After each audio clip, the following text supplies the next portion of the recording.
A depressão tem causas genéticas? O que você acha? Sim, ela tem causa genética. Por exemplo, se você tiver um pai ou uma mãe, né, que teve depressão, o risco é 2 vezes maior. Os fatores genéticos são responsáveis de 30 a 70% do risco para a depressão. Ou seja, a genética é importante, mas ela não define um quadro de depressão. Em resumo, ela não é 100% a causadora do quadro. É preciso outros fatores estressores. Por exemplo, perda na infância, negligência na infância, abuso físico, sexual, estresse diário, privação do sono. Então, eventos estressores são fatores de risco para a depressão, mas sozinho eles não causam, né, a depressão. É preciso outros componentes. E aí vamos continuar desmistificando. Porque já temos a genética, 70%, de 30% a 70%, e temos os fatores estressantes, né? O que entraria também? Atividades e substância, o uso de substâncias tóxicas. Isso também entraria, isso é um fator importante. Por quê? Porque alguns hábitos e algumas substâncias que ingerimos são fatores de risco para a depressão. Então, o que seriam essas atividades e substâncias tóxicas? Alguns alimentos têm características inflamatórias. Alimentos, por exemplo, com muito açúcar, muito carboidrato, né? Carboidrato simples mesmo, pode ser fator de risco, tanto que algumas dietas tratam com alimentos anti-inflamatórios a depressão. Sedentarismo, né? Tem também um fator de risco enorme. Medicamentos que se usa para outras doenças que podem levar a uma queda de humor.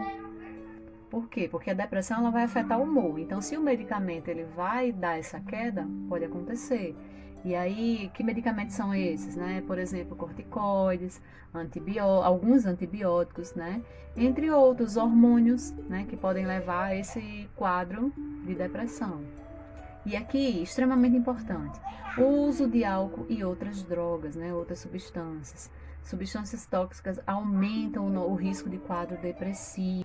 Algumas deficiências também de vitamina, né, de hormônios, podem também causar o quadro. Ou seja, deficiência de vitaminas e alguns hormônios. Na depressão, há uma diminuição nas conexões dos neurônios, ou seja, há uma alteração cerebral. É como se no quadro depressivo tem uma falha na conexão entre os neurônios. E aí há uma diminuição nessa comunicação de um neurônio para o outro. E essa diminuição, né, ela está relacionada à depressão. O que seriam então essas diminuições, né, essas alterações? Na serotonina, por exemplo, tem a ver com a nossa resposta ao perigo, a ameaças. Então, diminuindo a serotonina, fica muito sensível, né, a situações de perigo, a situações de sensibilidade, frustração, a críticas, a ameaças em geral. E aí, a noradrenalina, né? O que acontece? Tendo uma diminuição na noradrenalina, tem a ver com o nosso nível de energia. Se a noradrenalina tem a ver com o nosso nível de energia, motivação e sensibilidade, então, se eu tenho uma diminuição dela, eu vou ter uma diminuição justamente dessa energia, dessa motivação e dessa sensibilidade. Ou seja, menos energia, menos motivação e maior sensibilidade à dor. E há uma diminuição também na dopamina, né, que a gente falou. Então tem a ver com o nosso nível de concentração, né, de motivação, com o senso de prazer, né? Então diminuindo, né, a dopamina, menos concentração, menos prazer, menos sensibilidade, né, vontade ao prazer, agilidade mental, né, menos motivação, menos sentimento de prazer, como eu falei, e atividades. Atividades gerais que davam prazer passam a não dar mais.